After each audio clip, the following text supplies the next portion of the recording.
Now, a large social network that promotes anti-Western and pro-Kremlin ideas in French-speaking Africa has been discovered. Now, it's called Russosphère. Posts typically accuse France of modern-day colonialism. They eulogize Vladimir Putin and call the Ukrainian army Nazis and Satanists. Well, experts say such misinformation drives mistrust between African nations and the West. With me is Grigor Atanasian from the BBC's Global Disinformation team. Great to see you. So just talk me through, first of all, what you've discovered. Hi, Lewis. Thanks so much for having me. So we discovered this huge network of social media groups across platforms, which is really promoting Kremlin messages all day, every day. And it attacks France, it attacks the West, and it attacks Ukraine. We actually spoke to the man behind it, which was a bizarre conversation. This is real-life impact of such networks. We're going to talk about them later. But so this is the man with a bald head and glasses? Yes, yes. So who's this? His name is Luc Michel. He told me that he wants to drive France out of Africa and for it to be replaced with Russia. When I asked who pays for his operation, he said it wasn't the Kremlin, but he refused to disclose the source of funding. Interesting. And let's take a look, if we can, at some of the examples of what's being pushed around on social networks. If we can see there, so we've got this picture here. What's going on here?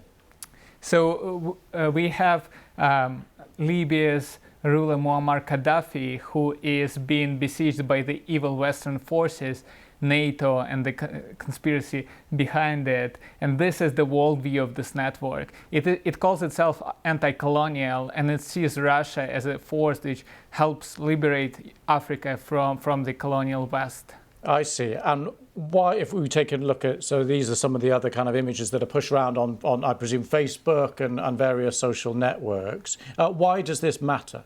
Well, this is first of all very important. As you said, it's on Facebook, it's on Twitter, and it's across the Western social media. Russian propaganda was banned or restricted after the full-scale invasion of Ukraine.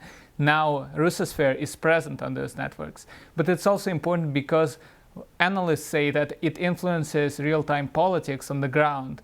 We've seen the French being driven out of Burkina Faso and Mali, French troop withdrawal. We also see Russian flags being waved at rallies across Africa in several countries. And analysts, once again, they say that the disinformation contributes to this pro-Russian, anti-French sentiment.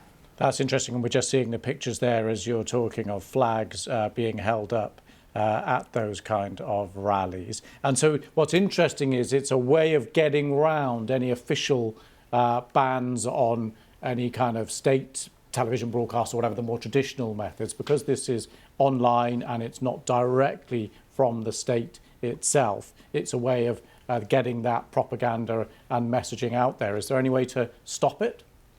Well, I think the social media networks might want to look into whether it violates their own rules, because it's what can be called a coordinated information operation, which is banned on Facebook and Twitter.